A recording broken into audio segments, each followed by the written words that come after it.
Powered Giraffe, a steampunk band I've loved for about 9 years now and whom I fully blame for my current obsession with steampunk, is a harmonic trio of amazingly talented pantomime performers that's been around since 2008. Members have changed around and their sound has evolved over time, but what has never changed is their endless creativity. And today, I wanted to talk about a piece of it that might have been forgotten. Powered Giraffe, the comic. So, attune your ears to the grinding gears, and let's get on with it. Published from January 1st, 2014 to October 6th, 2016, and illustrated by Isabella Bunny Bennett and Sam Luke, this comic is a beautiful blend of wacky surrealism and lore. As usual, I'm leaving the link to the full thing in the description and ask you to go check it out for yourselves because, especially in this case, you'll find that no amount of summarizing things will be equal to experiencing them firsthand. The comic begins right away with the one thing I love most, a dream sequence. It gives us a small bit of information about the current heir to Walter Robotics, Peter Walter VI, and we can see his father and his mother and how he seems to have a good relationship with the both of them. Peter's father takes his son's heart out, and the scene shifts to the town on top of it, where a grown Peter chases after a mysterious girl. And, God, can I just take a moment to gush about this art? Because the colors, the movements, everything, it's just, oh my God, it's so beautiful! Okay, where were we? Oh yeah, Peter chases this girl, but before he can talk to her, he's dragged away by sentient vines, and he wakes up in his bedroom in the Walter Manor with his cat Marshmallow, who's a little bigger than most cats. After this, we get a brief intermission where we see the rival company to Walter Robotics, Missile Industries, filming an advertisement, but unfortunately, this one thing was never developed in the current available pages, so yeah, I just thought I'd include it anyway. We cut again to the outside of the manor, where one Lorraine Keaton has just arrived with a taxi and readies herself to enter.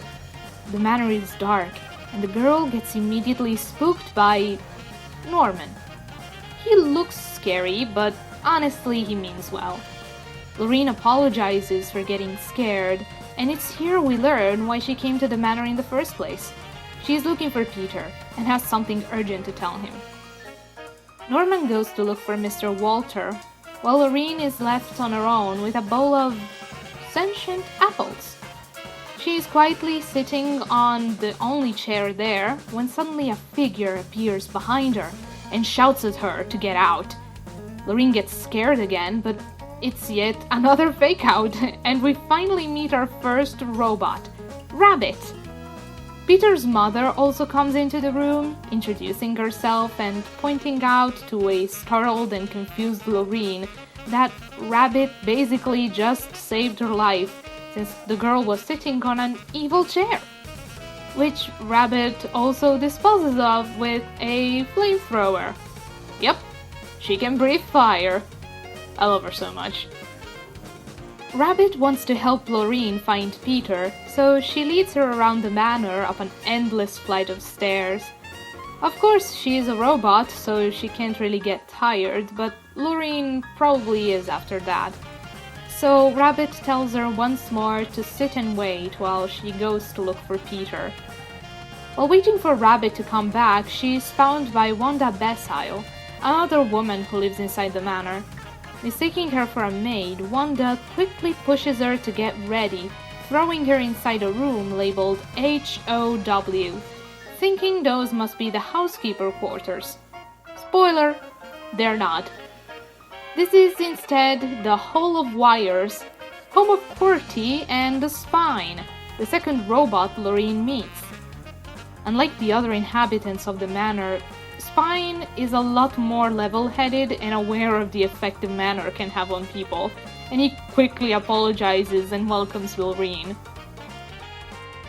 Rabbit is finally back as well, and she's being Rabbit. What more can I say? Spine asks her if she's seen Peter in the Hall of Hamburgers, but she quickly says she hasn't. But he could be in the lounge room of Last Resort, which they installed a while ago when they ran out of plot devices. God, the lampshading in this comic is beautiful. They head through the big furry door and come out the other side, and as it turns out, the door was just Marshmallow's fluffy body blocking the way. They finally find Peter, who's come back from feeding the cat. The Walter Hare quickly tasks Spine and Rabbit to care for Marshmallow while he talks to Lorraine. It is now that we fully find out why she came to the manor in the first place. She's the new intern. She's replacing someone who was supposed to start that day but couldn't because he died. Yep. Peter immediately rolls with it. He doesn't seem to care much about who comes to work for him at all. He brings Lorraine down to the lower floors of the manor, where we finally meet Hatchworth. Peter hasn't been able to make him stand up from the chair, but Lorraine uses the power of rationality and just tells him to get up. It works. Hatchworth is a free robot now. He was sitting on yet another evil chair, which is quickly shooed away with evil chair repellent. Of course! During its escape, the chair knocks a painting to the side and reveals a button. Peter presses it, and the lights are turned on, revealing a massive, steam-powered giraffe. He said it! He said it! Lorraine asks if that's why the band is called Steam-Powered Giraffe too, and Peter immediately proceeds to dump a mountain of merch on her, believing her to be a fan. And finally he takes the chance to tell the girl about the band's history. A tale of rivalry between Peter Walter I and Thaddeus Basile, who both loved the same woman, Delilah Moreo. Peter was able to win her heart, but this didn't stop either engineers from challenging each other to build the biggest, grandest inventions to impress her. However, Delilah fell ill and died before she could make her final choice. Struck with grief, Basile began looking for a way to resurrect her, unable to let go, while Walter prepared to stop him, believing that wasn't the right thing to do. It all culminated into a large battle between Basile's copper African elephants and Walter's steam-powered automatons and giraffe. Peter Walter I managed to stop Basile and repurposed his creations from war machines to musical robots who could bring joy and laughter to people through their songs. At this point, the comic stopped publishing, which is a shame really, but not all hope is lost. It has been some time since they last talked about comics and all, but back in 2022, this whole comic was published on Webtoon, and the band made an official post on their Reddit to announce there will be more chapters coming. I don't know when, but I am definitely looking forward to what they have in store. I'm really hoping that this video will get more people curious too. I urge you to once more go and check out the comic for yourself, if anything, to enjoy the art and gags. This is by no means a deep dive into the lore. I might do that at some point, but for now I really just want to, once again, bring attention to an underrated piece of media that I love with all my heart. It's as simple as that. Thank you so much for watching this video. Comment evil chair if you made it to the end. And please like and subscribe if you'd like to see more from me.